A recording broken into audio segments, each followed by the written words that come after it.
Do you see how I very cleverly changed the camera angle, as if to imply that I didn't literally just record my introduction? I will try to do a little tricks.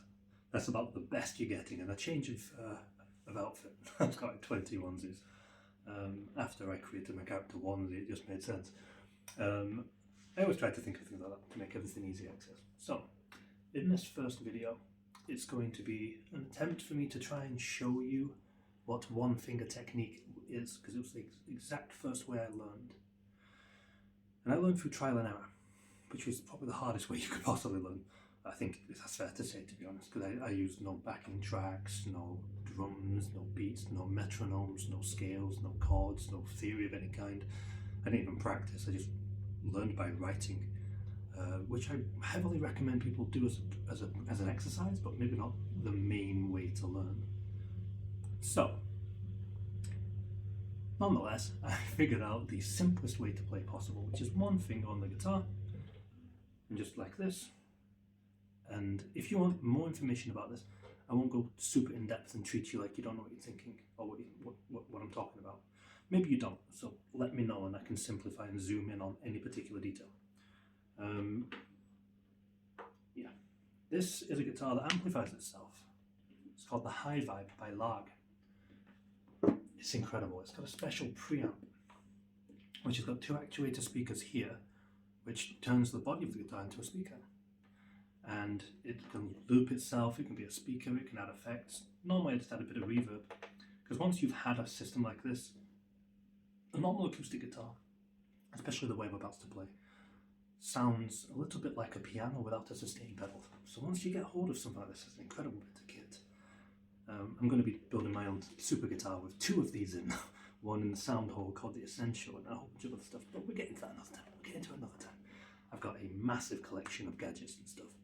So anyway, one finger technique. So, I've been doing this for 15 years and it still surprises me. It just kickstarts the songwriting process. And my argument is, if you can't or you won't or you look down upon one finger, if you can't make one finger on the fretboard sound good, then you've got some kind of block in your creativity, which is some kind of judgment or I'm too good for that. But basically, this is something I wrote just the other day.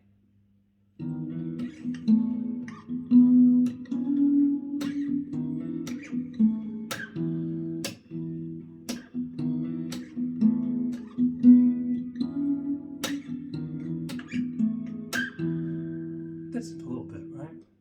It's quite nice, it has an interesting style. It sounds different than most of the ways I hear people play guitar, to be honest. This is just with the E playing open, I'm just on the A, and I anchor to it. When I'm on the A string and I'm playing this in its simplest form, when I play this exercise, I do not move from that string. So this is 6, 7, 12, 11, 14, 16. Okay? Back down to the 7. So, I've been trying all different kinds of starting locations. I've got songs with capos and everything else. And you can definitely do this with a capo.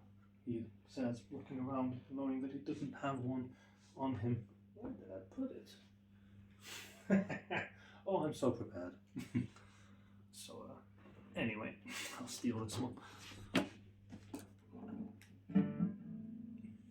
So, this game works with a capo.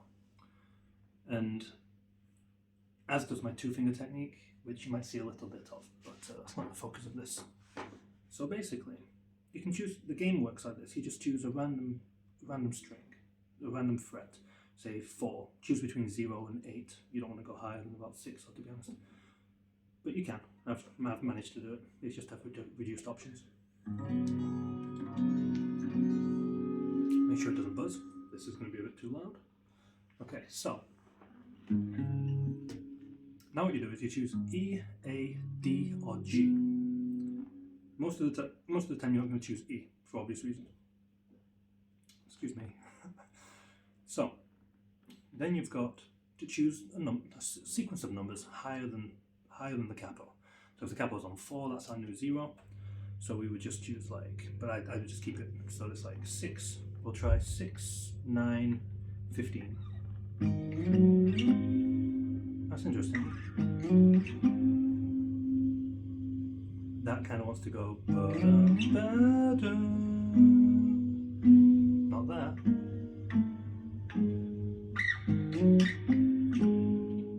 Okay, so I just heard that. That can resolve.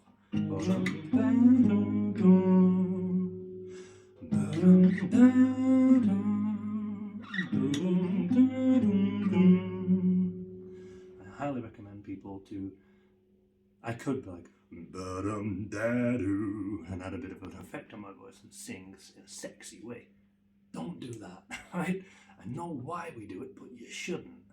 Because if you want your most authentic and easiest access towards melodies, you've got to make it as stressless and as performanceless as possible, just for the writing process. That is the one thing. No, it doesn't sound good. My examples aren't going to. That's the whole point. You need to familiarize yourself and then calibrate. Success is an iteration on failure. And whilst your performance paradigm is respectful to the audience and professional, and you definitely need to master that if you want to do things, people can be way better than me at that game because I don't care about it at all. I only care about having new ideas. So I'll just be like, I'll do that, and then I'll move on. It's like, okay, I'll do this.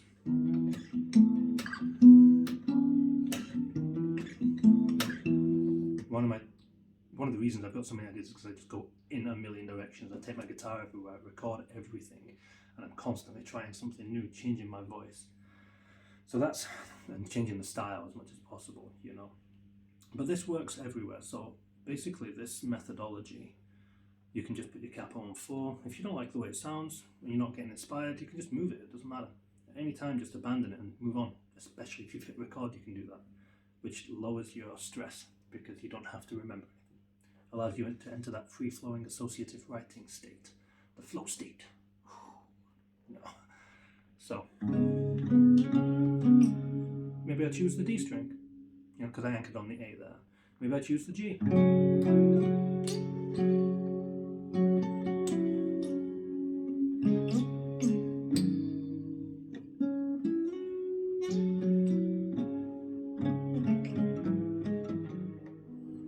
Just messing around, exploring a couple of things. That's the best method. And a part of me secretly wants to be like, don't hear anything else I ever have to say. Go, hit the guitar for 15 years and I'll see you then, right? Show me what you come up with. But I really don't recommend it for most people. You know, it took a lot of stubbornness and OCD on my end, you know, and even I didn't always enjoy it. So, and it took a lot of big breaks.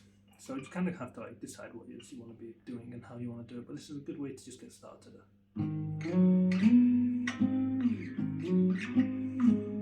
Your mistakes are twice as useful in this method, because if you choose a sound that doesn't sound good, that's not the most natural place. We can make it work, but it's not the most natural place in this configuration. This is a 10 when the capo is on 4, so the E is a 4, that's a 10. That doesn't quite work. But in this method, when you find something that doesn't work, you've now proven that the 9 and the 11 will work. This is the best example I can think of to show you that failure is your friend. You know, you just need to listen. Just use your ears. Does it sound nice? That resolves quite nicely for me. It's also got an interesting little vibe. Just like one of the first examples I ever wrote was Broken.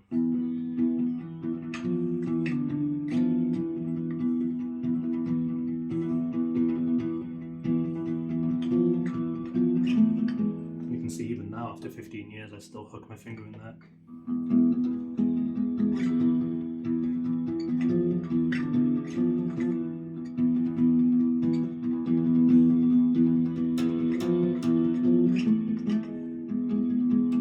If you want a chorus, just stay anchored on that string and move up.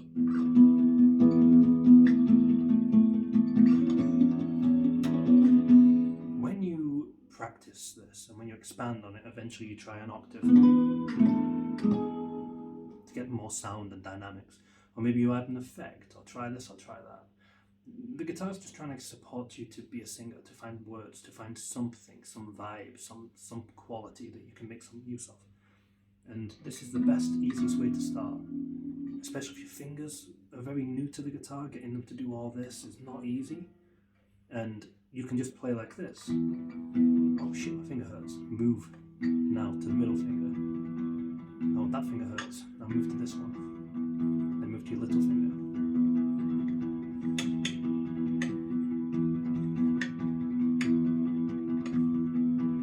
See?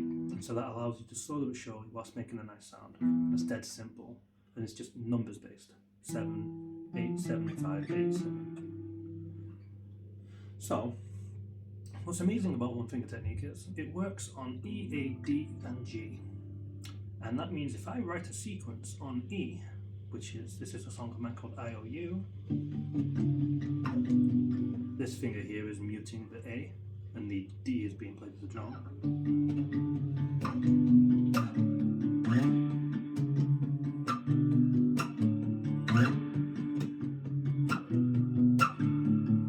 And I tend to just sing 2 melodies over that bit, the first bit and then the chorus C bit, and then I just go.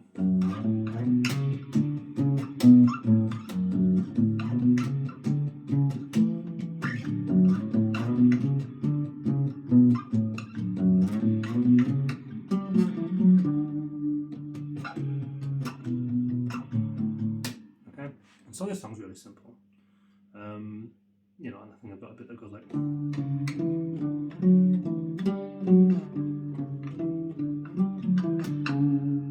Before I get back into my little, you know. So, I've written hundreds of songs, thousands probably, of little bits, you know. Starting out life, there's got all kinds of different vibes. On the G, starting at 14.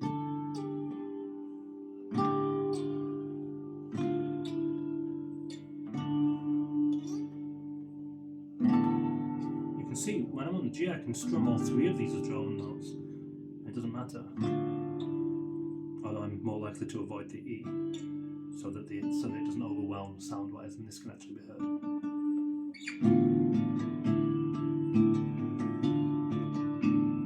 Once you start singing, it doesn't matter anymore. And also you can throw the guitar away when you finally hit record 1,000 times and bring all the production stuff in, you know, and all that kind of like compositional stuff. This is just to launch the song. And sometimes there's no other way to do it.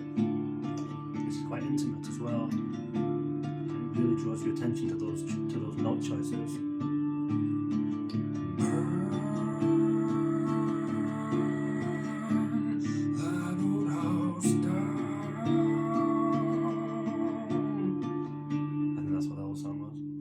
Memories are no good. So I can't remember a lot of my songs, to be honest, so we just move on too quickly. We've also got this nice happy sound potential where we're going to change string but stay on the 11 on A, then the 11 on D.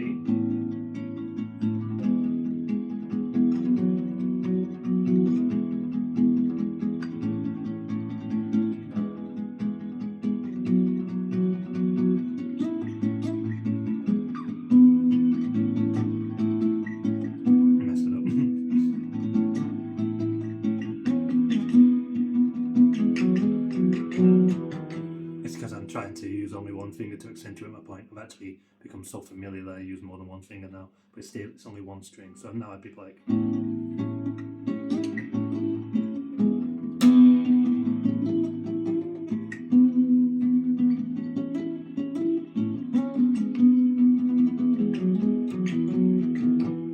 Right, so now I play multi-finger, but that's only on the same string. It really simplifies the choices. So this thing I said about how any sequence you do in this one finger technique will work on the E, the A, the D, and the G. I can prove that to you.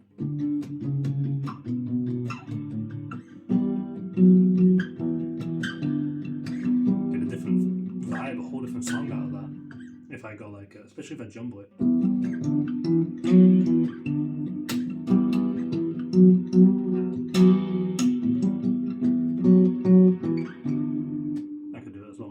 Jumble it again.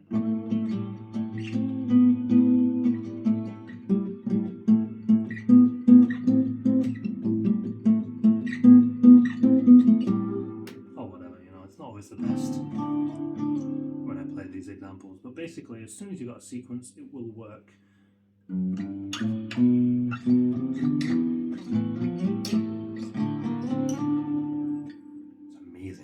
and people don't know about this enough. And this obviously follows you with the capo, and if you put the capo in, it gives you all these different accesses to different vibes, because it changes your drum notes, and then that can change your key, and then you're accessing new keys and new weird ways to do things, really, really quickly, really easily. The only other thing to mention is, make sure to add some life to it. So you give this like bend it.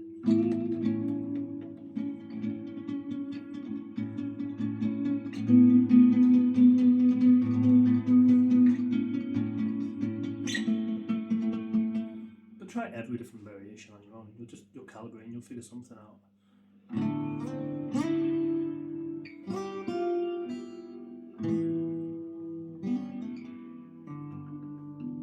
Oh, whatever. You eventually figure out the spacing, because any mistakes you make you will calibrate from, because you'll hear it instead of going. If I was to go, that's not going to sound nice unless I change the style with it. And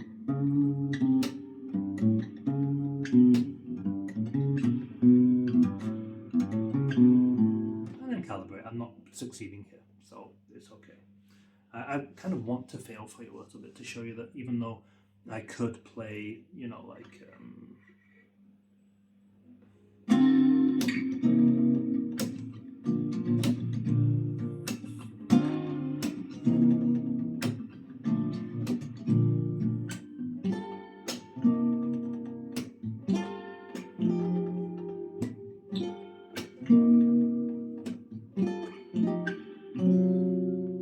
I can play slightly more complicated things.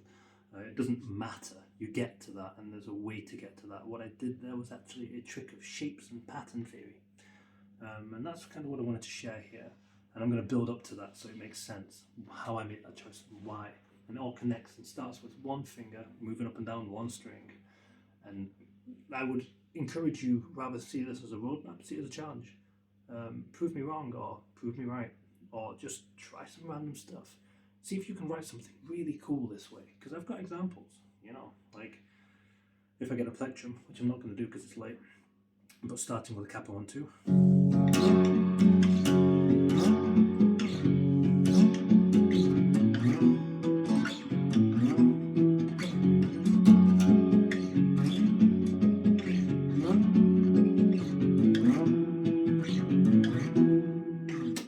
Or capo 3, you could go like, this is one of mine, which I proved my point of going down, trying as many frets as possible to try and prove that there are no rules. There's only style that forces it to sound a certain way.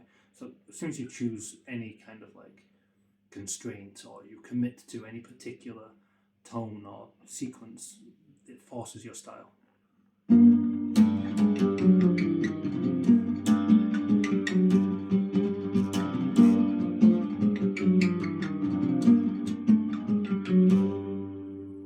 What's amazing is now that I've played all these notes in a row, I can actually do it. As long as I do it in sequence. Then you can just break out of that whenever you want. And eventually. Then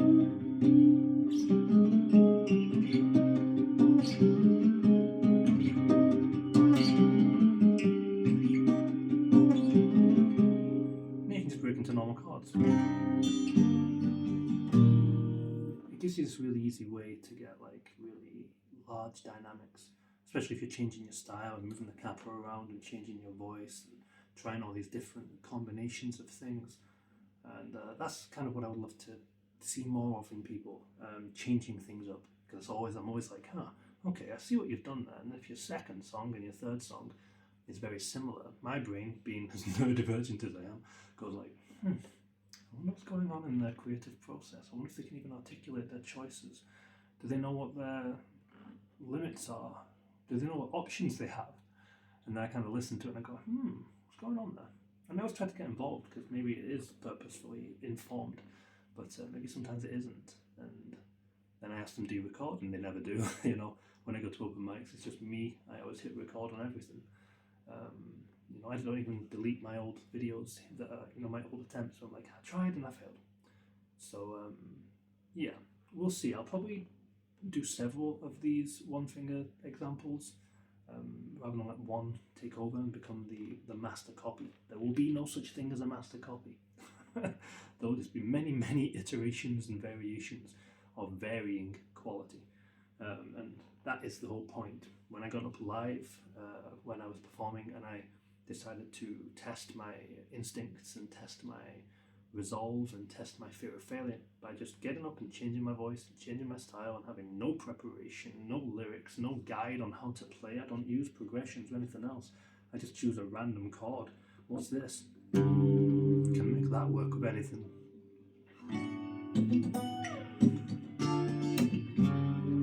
Was my first choice when I wrote that piece. I just put my fingers there and hoped it sounded good, so I kept doing it. I was like, oh, that's interesting.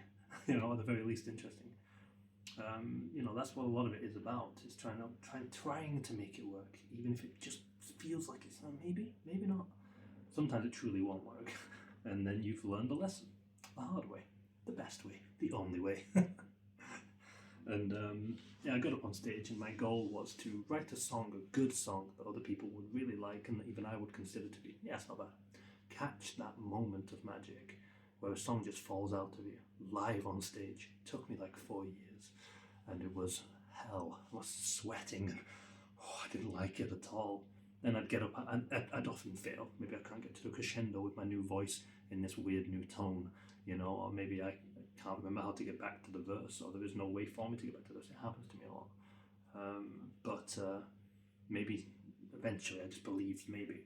And then no one would play my game, even just sat in a living room, and that told me a lot about their fear of failure.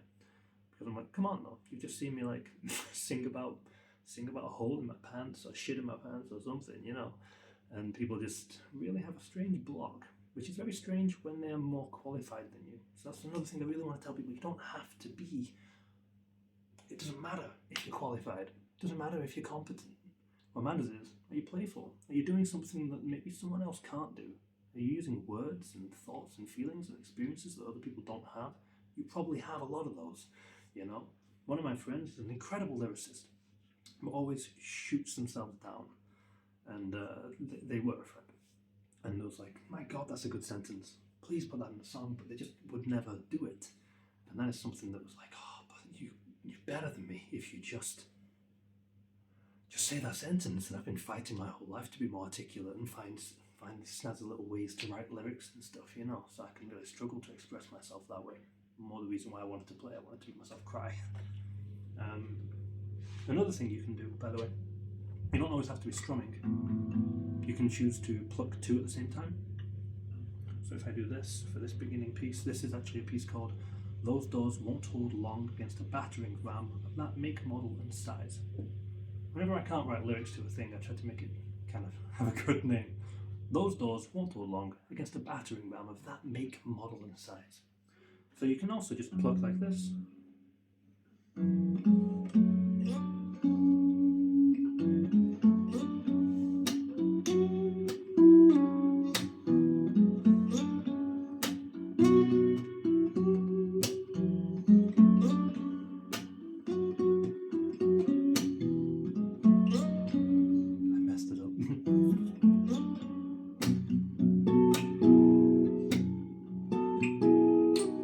Now moves on to my two-finger technique. I did see you maybe get a glimpse of it. So this is really useful actually. Being able to just pluck and I'm just playing the E open. So that sounds like without me playing this.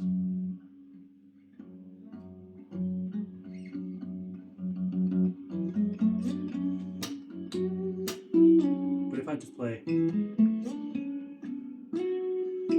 it feels a bit naked. And especially to my ears once I get used to playing it this way. It's interesting, isn't it? So yeah, I've got thousands of little things like this. I'm just trying to think of some good examples to play for you to kind of prove to you you've got a lot of options. This whole piece ends up being a little bit interesting, which is a really good example, and you'll see more of it in my two-finger technique. And I don't think I've got anything else to mention other than the fact that yeah, that's going to be something. There's always going to be something. I'll add it to another video. This is already 25 minutes, isn't it, of me just making nonsense. But yeah, I hope I've said some useful things to you here. Genuinely, if you can't write a song with only one finger on the guitar, which takes as much off your brain as possible, that's a big thing for me. Basically, like having one finger on the guitar is exceedingly, it's as simple as it gets. It's the most like economical use of fingers you can have, as is two finger technique, and it's exponential once you combine it with other chords, and once you combine it with two finger and three finger technique of my own shape theory, blah blah blah. You know, not to try and sound fancy. I just need to have words to express the thing as quickly as I can. I'm not trying to be fancy. If you know why this works, tell me. If you know of any ideas or anything else, or you've got some examples of your own, please share them with me so I don't feel like I'm so alien all the time. You know, does anyone else do this? Because I don't really see other people doing it all that often. Everyone's always trying to add as many fingers onto the fretboards at once as possible. It really stops you from doing some really beautiful and heartbreaking things. Like I've got this one piece that goes like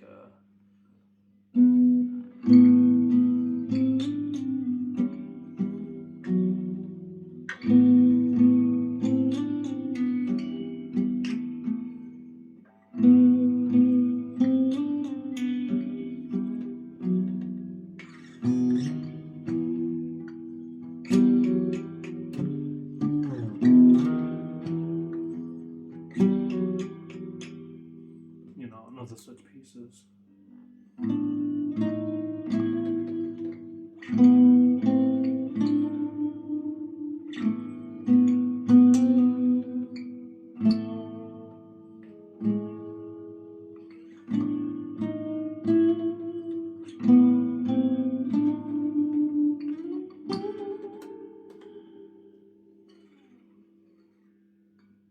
And I go into two finger.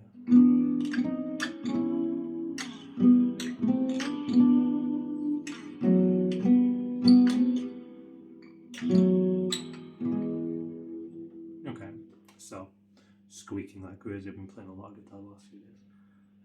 So yeah, this is very potent, and it takes my mind off, because I really struggle with focus. It's an ADHD thing, I think, or an OCD thing, or God knows what else. Some disorder thing. It's a disruption. I genuinely go blank. I can't remember. It actually is easier for me to improvise new things than it is for me to try and sit down and focus or force myself to remember, because I'm constantly fighting a massive amount of noise in my brain.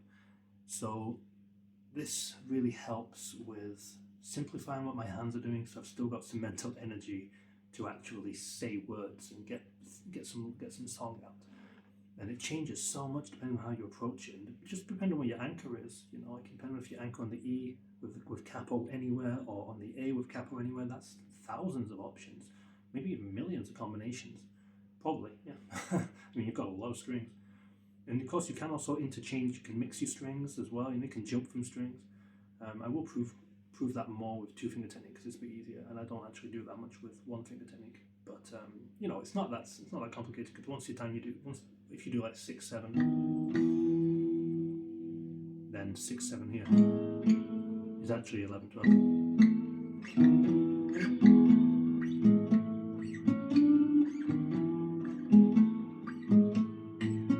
So I changed string there, and that's why that kind of works, because it just kind of, you know, I've got an octave map and a spreadsheet project for the best tuning diagrams you've ever seen, you know, which I'll do another video about. You will be seeing them in another format, even more lo-fi than this, a screen recording where I open the camera app, and you'll see that the camera app is being screen recorded, and then swap on my iPad, because I have limited resources, and I spend all my money on weird guitars and gadgets and all kinds of stuff, so limited money at that. So yeah, you can always check my link tree, which will be in the description. You can donate if you want to help me buy some fancy stuff, and I'll do some cool shit. I take requests, although I will not learn cover songs unless I really feel them, or unless it was already on my list to do, or unless it's really, really good. Or if you think you want to work together, you want to hear what your lyrics sound like, you want to show me your song, I will try my best to learn it. You have to teach it to me and be very slow with me and assume that I don't know anything. I really cannot make assumptions and leaps. You're going to assume, oh, well, Grayson, if you can do this, you can do that. Maybe I can't, to be honest. You know, so treat me like I don't have the articulation and the understanding that I look like I have. You need to not be You need to see through the look on my face and some of the sentences I managed to somehow pull out of my mouth, and see that I actually struggle to think in the same ways as other people. So anyway, if you want me to play one of your songs, teach it to me. If you want to know what it sounds like with my voice way down here, or even lower, way down there, I got a little bit of gravel. I'll do some funky stuff. That's another thing to chat about, isn't it? I'm not assuming that anyone watching the one finger technique is going to have watched anything else I've posted, but I'll say these things at another point. So, yeah, that is one finger technique. If you've got any questions or you need me to zoom in or really prove my point, then let me know. Otherwise, I will just assume that I nailed that and forget it and move on to the next thing. Thanks for watching if you did, and if you enjoyed it, please say so. Just let me know.